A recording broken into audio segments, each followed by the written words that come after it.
Who taught you to hate the texture of your hair? Who taught you to hate the color of your skin to such extent that you bleach to get like the white man? Who taught you to hate the shape of your nose and the shape of your lips? Who taught you to hate yourself from the top of your head to the soles of your feet? Who taught you to hate your own kind? Who taught you to hate the race that you belong to?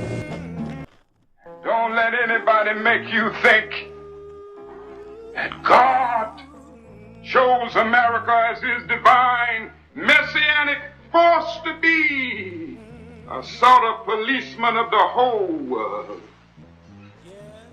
God has a way of standing before the nations with judgment, and it seems that I can hear God saying to America, you are too arrogant. If you don't change your ways, I will rise up and break the backbone of your power, and I'll place it in the hands of a nation that doesn't even know my name. Be still and know that I'm God. Welcome again to Street Talk. My name is Ahmad Shakaraka, and on Street Talk, what we do, we talk about the political, social, and economics here in Michigan, the U.S., and abroad. Now, joining me tonight is Baba Kubwa Kweku, Willie Davis. Rory McNeil. we got a lot of things to cover, so we're gonna jump right into it. And but you was on a special on a trip the last last week. Yeah, last week over the Labor Day weekend of mine. I'm glad you brought that up. I got a 90-year-old uncle. 90 years old. 90 years old, and he was raised in the South. We're from the Delta, Northwest Mississippi, where all of that crazy stuff, Emmett Till, the civil rights, three civil rights workers, all of that stuff happened. And he wanted to go home, just go visit and stuff. We still have people now. Anyway, I was telling y'all, I got down there, half the county is related to me. And the lifestyle is so different, not in the sense of quality of life. I think they even have a higher quality of life. They live in beautiful homes. Everybody has a new, reliable vehicle, several of them.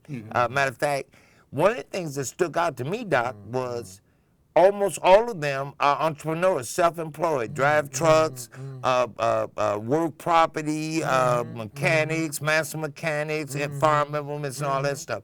But all of them also produce staple crops. Now they don't go buy greens and peas and pork chops and stuff steaks from the grocery store. Hey man, cousin so and so he just slaughtered a cow, so and so in the smokehouse. Go over there and get some. So and so crop doesn't come in. He got a bunch of bags in the freezer. Go over there and get some. We didn't go to the grocery store for nothing except for libation and stuff like that. Beer and wine. And watermelons. Everybody got little watermelon patch. We be riding down there. Really, it's a little highway, state highway, county highway or something. Land on both sides, growing stuff. See over there by them trees, them your kin folks property over there. They grow sunsets over there. They work all this land, this and that. They don't get up and go to the factory. Most of them, they don't get up and go to a job to go work for somebody else. They go work. They work for themselves. Yeah. So, how was the weather? Man, it was hot. It was hot as hello down there. I asked you that. Remember I said, yeah, you had been. I said, what's the weather like? I knew what you was going to say. Hot. I knew it's hot. This part of the world, and I say world as opposed to this part of the country. Now down there, everybody go. There was a group of guys that went fishing every morning. They come back about 10, 11 o'clock, and you get your fish from them, catfish, crappie, perch, brim, whatever. And there was a group of folks, they go out there, work their gardens, they're retired and stuff like that. Man, you better come on over here and get you some of this such. The fall coming up when they slaughter the livestock and stuff coming up. They were talking about that. It was just so different. I bet it was. Yeah. Gee. Yeah. Go ahead. Yeah. Oh no, I was saying you kind of lucky. All my people don't move to the city, Mm-hmm. like Memphis and stuff. Mm-hmm. I don't have many people that live in the Clarksdale, smaller that's where your towns folks like from, yeah. them. Yeah, Mhm. yeah, I'm from Clarksdale. man. Yeah, But it was the like right that same back area. in Yeah. the day, you know. Now it's still like that. Yeah. Yeah, that's love. But you know what? One thing I noticed, how many people are moving back after Yeah. retirement or later in their years, Yeah. are moving back down there to Down take south. over family property, Yeah, or yeah, just to move back. Yeah, Yeah. yeah. And the quality of life and the way people get along. Now maybe I'm not naive. Maybe I just have a snapshot. But it seemed like as far as ethnic relationships, black and white, whatever, people just get along better. Everybody speak. Yeah. Yeah. They get along much. It's much different from when Yeah. when But way back when we was kids 40, growing 50 up. years Yeah, ago. right, right. But I was down there last year, maybe year before last, and in Clarksdale, there's a lot of the downtown. It's close, ain't nothing downtown. It's on the highway and everything. That's true. Got a big wall. What that wall? Walmart. Yeah, Walmart out there on the highway. And I went out there late one evening. It was just about closing time when I went. But I did notice one thing. I noticed that on the inside, black and white talking and everything. But I noticed when white got on the outside, they was Separate direction. They were rushing on to their, Yeah, their vehicle. And I noticed one other thing about Clarksdale is that there's a section that used to be, all white. When we were going to school, we went out to Coahoma, and that area was all white then, and now I notice that area is all black now, and so there's change, and I talk about this with me and Dennis talk about this a lot, because he's from Saginaw, but it's like you said, it's better in all these things, but I guess it'll never be where it's like like here, where there's communication and all that once you get away from the people that you're working with, No, actually, you're right. And one of the things that I like to highlight when we get an opportunity like this, thank you for it again, Ahmad. A lot of people, tens of millions of people watched the University of Alabama play their first football game against, I can't remember who they played. Anyway, besides the point. If you look at the University of Alabama's football team, you think they're a historically black college or university. 40 years ago, you couldn't even black person couldn't even set foot on the University of Alabama. Ole Miss, University of Mississippi State, Georgia, Florida, Arkansas, Texas, all those schools. You watch them now, you watch those schools play now, you think that they were historically black college or university, That's one of the things that I get so irritated about, and for me, I guess it's just that it's in me, and it's this part of me just won't, because 1972, the first black played for Alabama. He's now He's now one of the athletic directors or provosts or vice presidents or something. Yeah, something Willis Jackson? No, of the Baltimore. I mean, not the Baltimore. They moved from Baltimore down Indianapolis. Moved from Indianapolis down to Baltimore. Yeah. Oh, the Browns. The Browns moved from Cleveland to Baltimore because Baltimore moved from Baltimore to Indianapolis. Doc's right. Yeah, but no, I think I know who you're talking about. Yeah, all of those guys. Do you know that 80%, 90% of the NFL and NBA players back in the 50s and 60s came from historically black colleges because we couldn't go to the other Right, schools. If right. you didn't come from the Big Ten or the Pacific back then, the Pac-8 or whatever, Yeah. yeah, Yeah. yeah. And so, you know, for me, I get kind of irritated because I was watching, this was last year, because I haven't caught a game yet, and Saturday was the second time they played. But anyway, I was watching the game. I just kind of be going to this game, go to that one, and I was noticing that Mississippi was playing somebody anyway. Another Southern school. Yeah. On the field, just about half of each team on defense was black. Okay. More than half. Yeah. 7, 8 out of the 11 players Yeah. are black. Yeah. But when they show The fans. the fans all white. Same thing about basketball. Yep. They'll be showing the floor is all okay, all the black and everything. But when they show in the stands, No, you're absolutely right. My second oldest daughter, Ebony, is a professor of world literature at University of Mississippi at Oxford. Okay. When her grandmother, but matter of fact, even when I was alive, her father and mother, we couldn't even walk on the campus. Right. Let alone go to school there. You Yeah. know, when we were kids, Yeah, you know, right, yeah. we remember when James Meredith Yeah, integrated, yeah. and all of that. But yeah, couldn't even go to school there. You know, things have changed. But you're right. You watch the game, you think you're watching Grambling, Jackson State, Yeah. Tennessee State, and Yeah. Florida A&M Yeah. or something, Alabama State, and Because they're white schools. right. And I mean, you know, you go to FAMU and them, all the stands, everybody be full of blacks. yeah. It kind of it bothers me, and I you know They're only again, there to play football. right. No, you that's know, not the only reason. Well, They no, are it's not, but- there but- to play but- football, but that's yeah, not the well- only But, reason. you know, We've had significant contributions from those people. I understand what you're saying, Doc. That might have been why they initially brought them there. Yeah. Right. They brought them there because Excuse me. they was great football or basketball players. That's when they recruited them. But other than getting, you know, and again, probably now like you were saying about your Daughter. your daughter. Doc's daughter. Probably now we've got more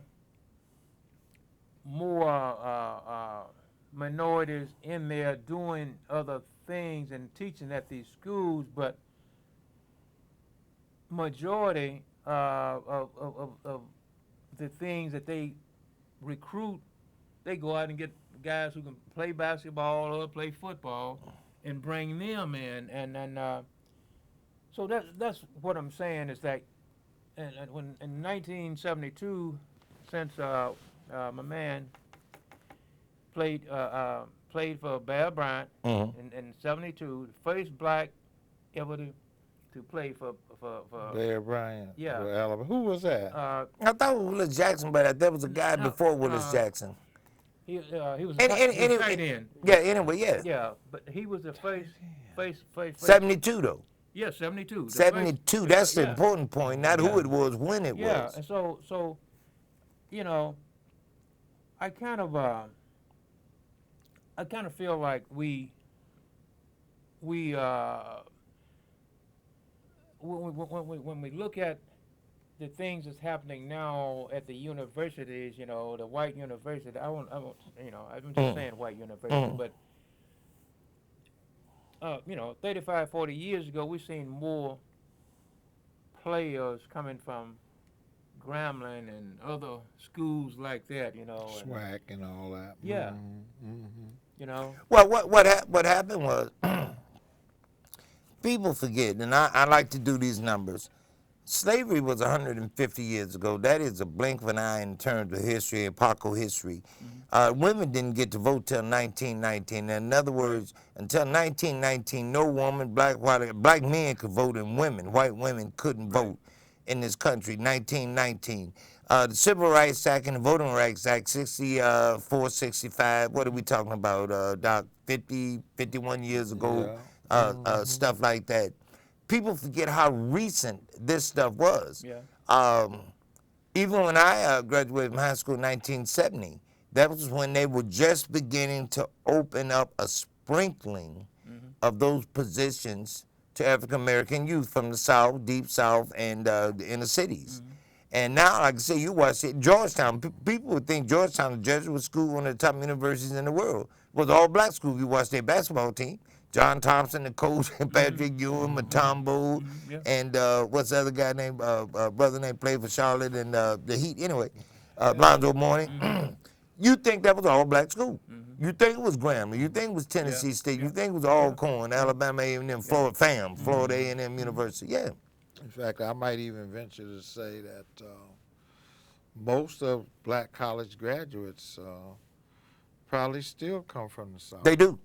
Not from the South, from Southern, from tradition, historically black colleges. Because a lot of us from the North go down there. I've got 3 out of my 6 offspring.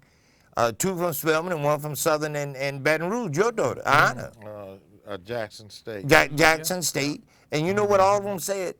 And then these are all professionals. One doctor, one's an accountant, one's a college professor.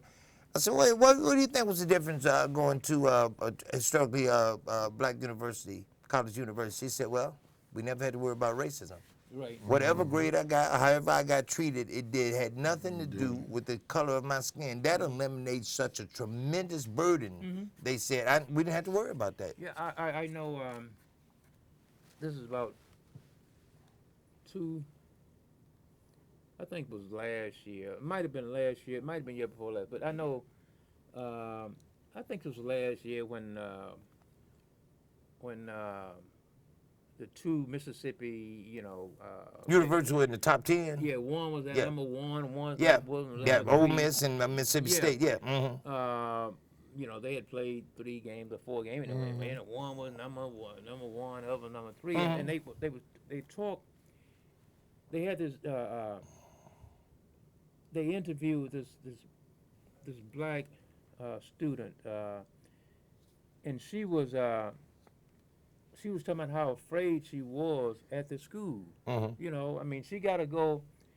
She got to stir it and everything, but she's afraid at the school. But then they would they were playing an interview with one of the high ups, probably the AD, yeah, athletic director or something. he was Provost, vice president or something. we love our flags and everything, because they got them old Yeah, the Confederate battle yeah, flag is all- part all of the that- state yeah. flag. Yeah. all Yeah. of that, and then they go back to her, and to me, and we in 216, and that was last year, 215, and so we got some of these southern schools, you would think they would change. There would be some change in the something there, you would think. What do you think? Well, there is a change. You got all the black students going there, but in terms of their attitude toward black people, I think they're just more accommodating. They're forced to, but other than that, I still think that overall, personally, white people pretty much feel the same about black people as they always have. They just forced to deal with us in different ways. I always say, legislate action, not mentality, just make folks do the right thing. But I certainly don't believe that white folks' attitudes have appreciably changed. I think they're forced to accommodate us more, but I certainly don't think they consider us equal. What are your thoughts? I think everything is in percentages. Everything is in ratio. Doc is right. There's a percentage of the majority community, i.e., quote unquote, white people that feel the same way they've always felt. But you have a significant number of white children, 2 or 3 generations now, that have grown up with black principals, teachers, coaches, bosses. They've seen black people on television, on the news, anchoring the news and everything. And obviously now, there's a generation of white kids that have never known nothing but a black president of the United States of America. By the time they reach 15, 13, 14, 15, that's President Barack Obama. You know, so there are a lot of young people that have just totally grown up and immersed in this thing that black people can do anything that anybody else can do. But Locke is right. There's significant percent. I don't know what significant would be. I wouldn't try to put a number on it, but still, just business as usual. Yeah, because even the point that you made earlier about Chicago, you know, we still basically, except maybe in Lance and places, but most cities are still segregated now Oh, as they yeah. were Yeah. 40 Even more so. years ago. Oh, yeah. Even more so, Doc. Yeah. Yeah, the topographics show that cities are now even more segregated than they were in the 50s, 40s, 50s, and 60s. Yeah. By choice, that's a different. That's an interesting subject to explore one time. Yeah, they And redlining and all that. other yeah, stuff, I was reading this about 2 weeks ago. They were saying that Chicago, St. Louis,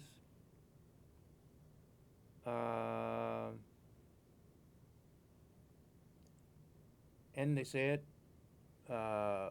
Detroit, and it was Grand Rapids too. It was a couple Grand more. Rapids is one of Talking the about top. segregated. Yeah, Yes, yeah, yeah, Grand yeah. Rapids one of the yeah. top. They was talking about how segregated these.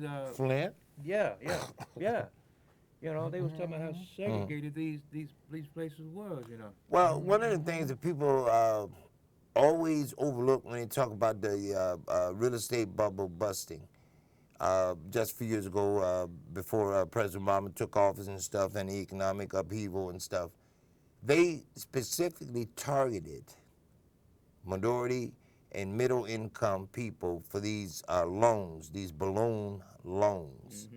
And quite, you know, obviously people don't live where they want to live, but we're forced back into these areas, which we see with a lot of regentrification, are prime real estate areas. There are parts of Detroit that are prime real estate.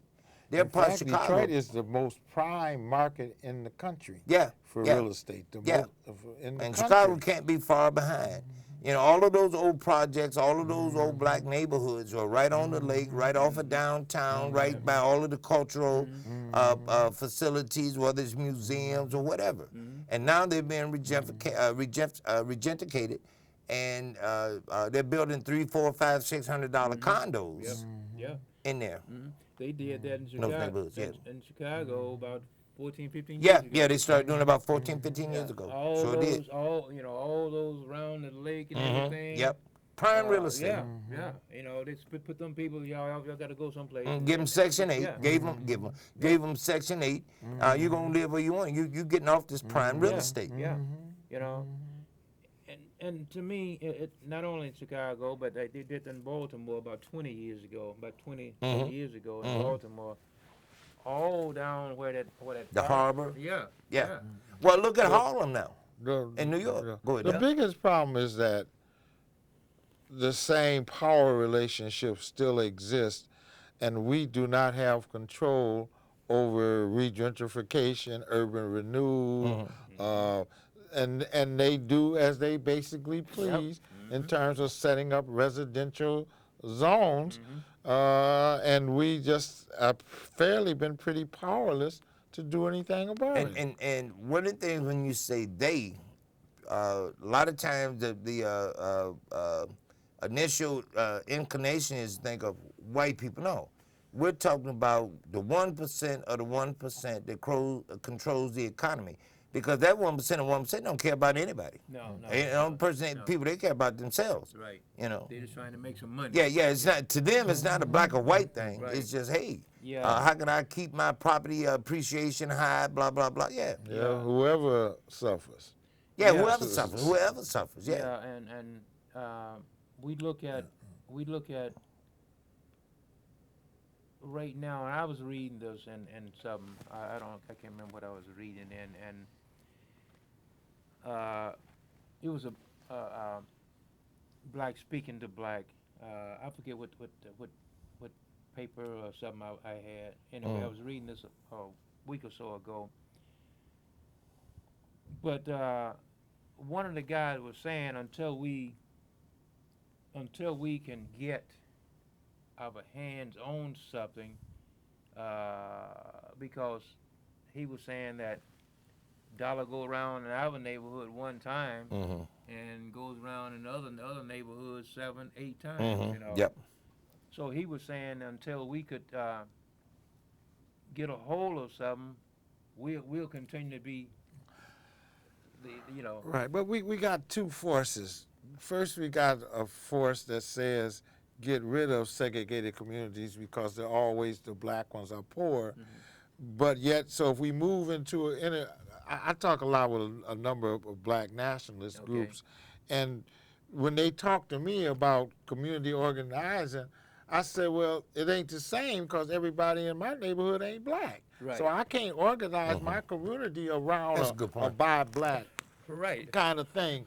So if we move toward integration, that's going to take away from our. So for some people, the only problem in America is that segregated communities forces the resources to go to the white segregated community and the black one. Now, it wouldn't matter to me if each community had the same resources. Right. You know, then segregation wouldn't be no problem. Well, the reason they don't have the same resources because bank loans are screwed to where you can't get a small business loan. I can't get a small business loan. And you see, one of the other things too, probably starting after World War I, even though it maintained a kind of stability through the 50s and 60s, you had mom and pop owned black businesses all through the neighborhoods, the service stations, the little corner store, the grocery store, the barber shops and beauty shop and everything else. And now, even in the overall quote unquote American landscape, immigrants own all of those, not just, I ain't talking, white people don't own nothing. No. You know, those businesses, unless they own an old family owned service center, bake shop or auto reparts center or something like that. Immigrants, because they don't have factories where they come. When they come here, they have to make their own job. We're used to getting up, going and punching the clock, and I think that's hurt us a lot. That whole punch the clock mentality. Yeah. That's going to be about all for today. I had so many more questions. I could have got I on know you that, did. We but, talked about it. But Well, it's good to do the we'll Southern. get to it next time. My name is Ahmad Shakaraka, and we catch you down on the next block. Peace. You're here. Who taught you to hate the color of your skin to such extent that you bleach to get like the white man? Who taught you to hate the shape of your nose and the shape of your lips? Who taught you to hate yourself from the top of your head to the soles of your feet? Who taught you to hate your own kind? Who taught you to hate the race that you belong to? Don't let anybody make you think that God chose America as his divine messianic force to be a sort of policeman of the whole world. God has a way of standing before the nations with judgment, and it seems that I can hear God saying to America, you are too arrogant. If you don't change your ways, I will rise up and break the backbone of your power, and I'll place it in the hands of a nation that doesn't even know my name. Be still and know that I'm God.